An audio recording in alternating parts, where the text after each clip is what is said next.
Harry Potter, run! Run, Harry Potter, run! The Bad Man. Did you not watch the movie Harry Potter and the Legend of the Bad Man? I am the bad man. Oh no! Oh no! Oh my gosh, you have like no health. Let's try to kill with a throwing knife. No! Look out!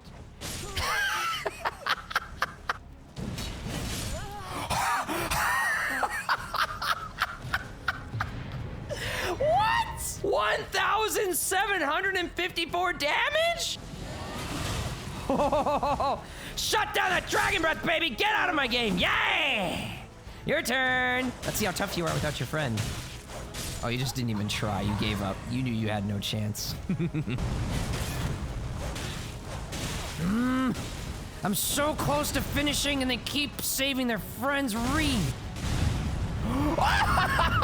Get dunked on. Thank you. That's one out of the fight. You're next. Well, that was the host. Yes. Get toasted, son. Hi. It's so nice to meet you. Can we be friends? I have a pokey sword. That's ice. Well, that was quick. Sweetheart, I just wanted to impale you platonically. Why are you sending ice spikes at me? I know what that sword does. 1,495 damage in one hit. I feel bad, Gandalf. Gandalfs tend to melt to this build. Oof. Well, it's not exactly Gandalf. It's a waifu. GG. Poor thing. Hello, waifu. I've got a stab boo. I'm gonna come for you because I'm a friend dude.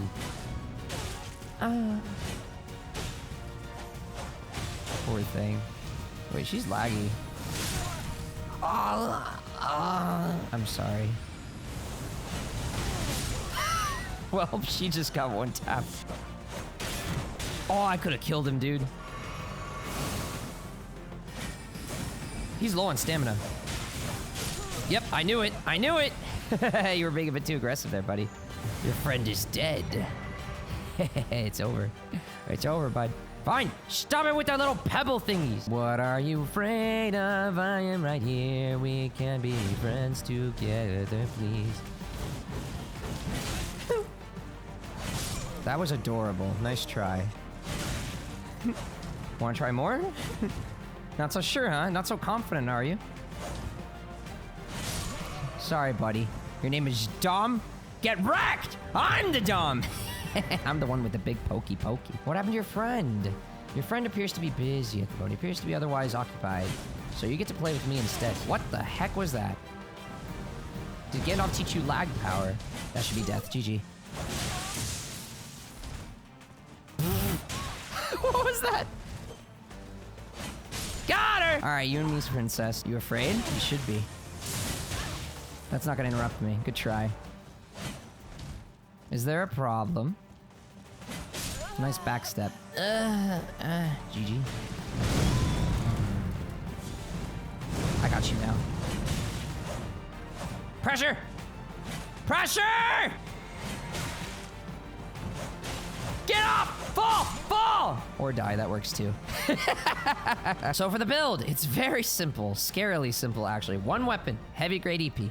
That is it. Heavy thrusting sword, which is honestly basically the best weapon class in the game. It has an amazing running R2, very, very good at closing the distance, very fast pokes, and it does fantastic damage. But we're gonna give it heavy scaling, even though it's slightly a dex weapon. You might be wondering, why would I do that? Why not just go into dex? Well, the advantage of strength is that strength gives you a 1.5x multiplier to your stat whenever you are two-handing. So my strength is 44, but when I'm two-handing this great EP, my effective strength is actually 66, because 50% of 44 is 22, 22 plus 44 is 66. But we want to hit the soft cap of 80, right? Well, that's why in this Flask of Wondrous Physic, the strength not crystal tier is there. It temporarily boosts my strength by 10. So strength raises to 54 while that's active, and then 50% of 54 is 27. 27 plus 54 is 81. We hit the soft cap. Allow me to demonstrate. So when I'm one-handing this weapon, my effective strength on it is 44, and you can see the AR is 521. But if I two-hand this weapon, the effective strength is now 66. The AR jumps up to 590. Now if I drink the flask, the effective strength goes up to 81, and now the AR is 633. You might think to yourself, well, 633 isn't super high. That's true, but we compensate for that with some multipliers that we can use. Since this is a thrusting weapon, we can actually get a 20% damage bonus conditionally by using this talisman. The Spear Talisman enhances counterattacks unique to thrusting weapons. If we hit someone while they're in the middle of casting or while they're in the middle of attacking, and we trade blows, or if I interrupt them, they will take 20% more damage from that thrust, and that will do a lot of damage. And that's how you saw me hitting 1k, 1.2k. Well, actually, part of that, no, hang on, one more detail. I run Royal Knight's Resolve in the Heavy Thrusting Sword. This is a buff that lasts about 10 seconds, very cheap on the mana, and makes it so that the next hit I inflict gets a massive damage boost. I'm not sure exactly how much, I think like 60 or 70%. So that stacks with the 20% from this, and the fact that the AR in this is just pretty high to begin with. And that's how you saw me hitting like 1,000s, 1.2k, even 1.4k. I think, didn't I hit 1.7k on one guy? It was something obscene. I couldn't believe the number. It was phenomenal.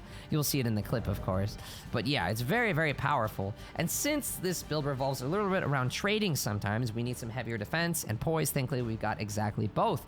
Because this is so lightweight and we saved so many stats, by taking advantage of Strength's 1.5x multiplier, we're able to dump those points into other things. We raised Vigor to 60, which got our health pool up to 1900, and then thanks to the Erdtree's Favor, that goes up to 1975.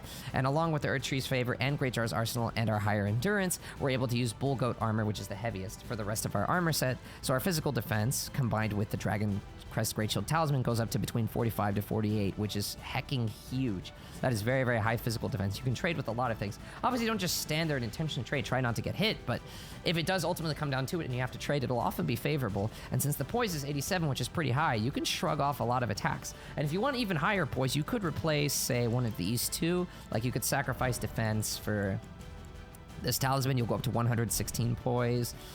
You could do something similar with this. Now, I will say, while Royal Knight's Resolve is really nice on the Heavy Thrusting Sword, sometimes I do miss Bloodhound Step. If I'm fighting outnumbered 1v3 and people are really getting on top of me, so I can't really get away with standard rolls very effectively, so it would be nice to have Bloodhound Step sometimes.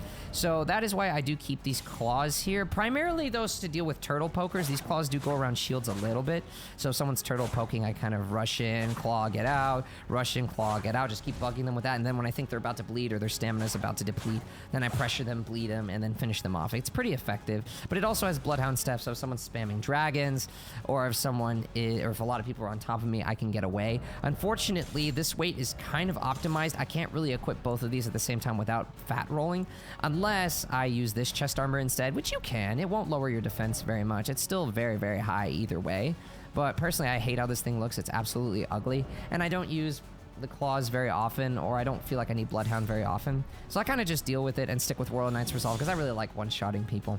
But that is basically the gist of the build. That's all there is to it. Oh wait, I also do use Crimson Bubble Tier, so if my HP gets low, it'll usually pop a heal of about 20 to 30%. It's not very consistent, it doesn't always activate, but when it does, it is really nice. It surprises people. They think they've killed me, but it actually will keep me alive.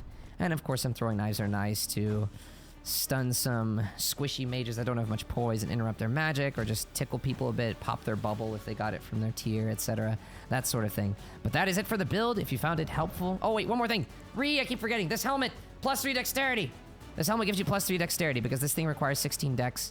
I have 13 dex by default as a Vagabond. This gives 3 more to meet the 16 dex requirement. And of course, some Cerulean Tears to replenish mana so I can use Royal Knight's Resolve some more. All right, that is it for the build. And if you found it helpful, please leave a like. It does help out a lot. Best of luck in your invasions.